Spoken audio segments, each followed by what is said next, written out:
اکرم صلی اللہ علیہ وسلم کا مبارک نام ہے۔ ایک اللہ کے نبی کے نام محمد رکھنے کی وجہ ہے، اور ایک اللہ کے نبی کے نام محمد رکھنے کا سبب اور ایک اس میں حکمت ہے۔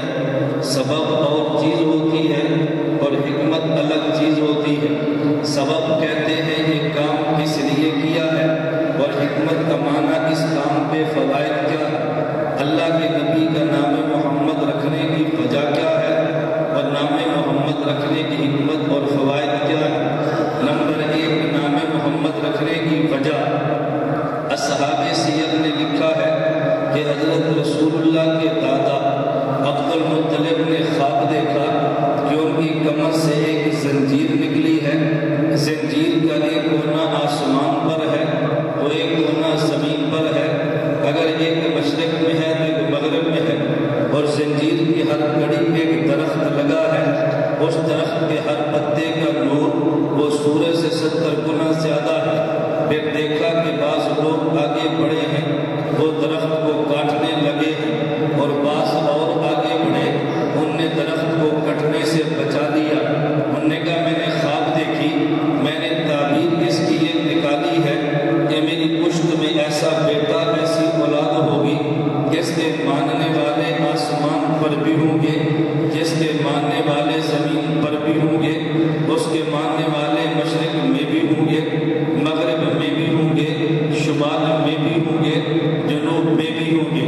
اور جب کوئی بندہ کسی کو مانتا ہے، اس کی تعریف بھی کرتا ہے، تو مجھے پتہ چلا میری نسل میں ایسا فرد پیدا ہوگا کہ جو فرد دنیا بھر میں زمین و آسمان میں اس کی تعریف کی جائے گی، وہ جس کی تعریف کی جائے اسے عربی زبان میں محمد کہتے ہیں۔ میں نے اس لیے اپنے اس پودے کا نام محمد طے کر دیا۔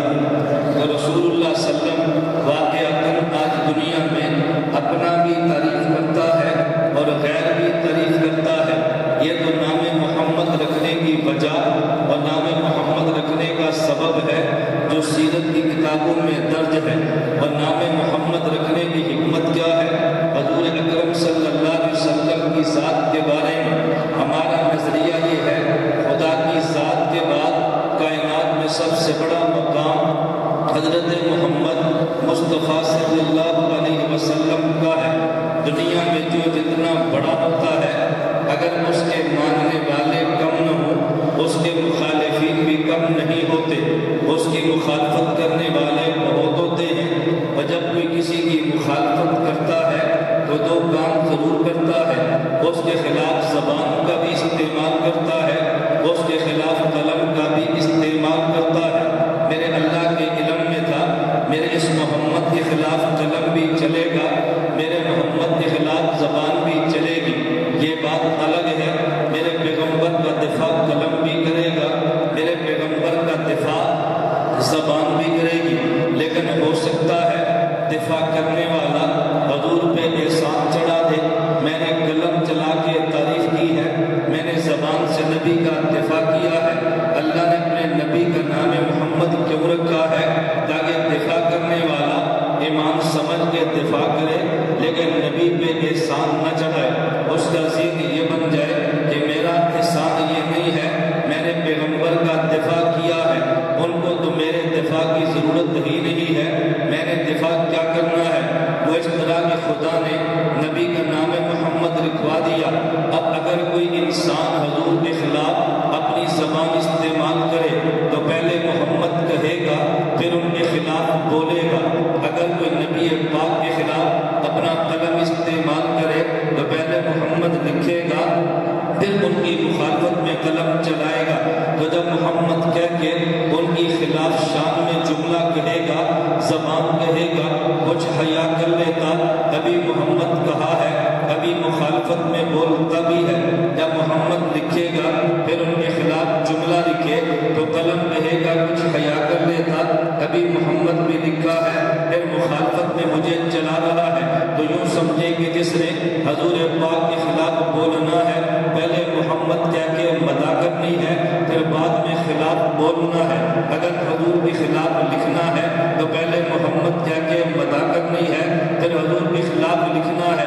تو گویا خدا نے جس قلم چلنا تھا، پہلے تعریف کروائی پھر خلاف چلا ہے، اس زبان نے بولنا تھا، پہلے مدح کروائی پھر زبان نبی کے خلاف چلی ہے۔